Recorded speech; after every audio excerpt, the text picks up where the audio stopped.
Ito, sa mga mahilig mag DIY, eh kahit bigay ko na lang to, kunin nyo na lang dito sa shop ng libre, bigay ko na lang ng libre DVD player dati ng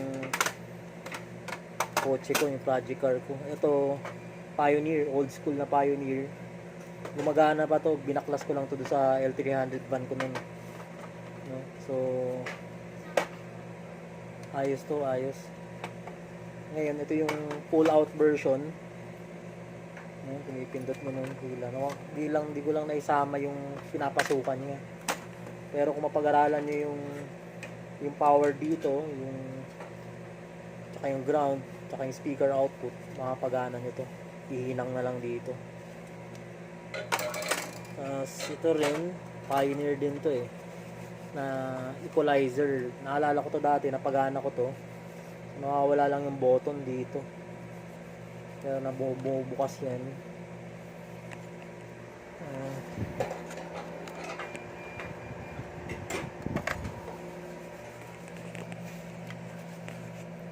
Tapos meron siyang balance fader. Ayan. May cassette deck, old school na old school. Tapos may equalizer din dito. Ha?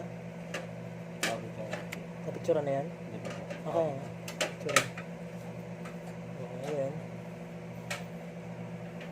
Tapos meron ditong spectrum analyzer.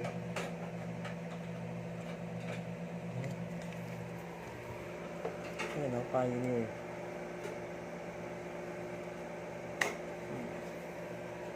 Napagana ko to dati eh. Iba na, wala na akong time. Kung sino gusto kumuha nito, kunin nyo na lang dito. Kesa itapon ko sa basurahan yan. Nakakapanghinayang naman.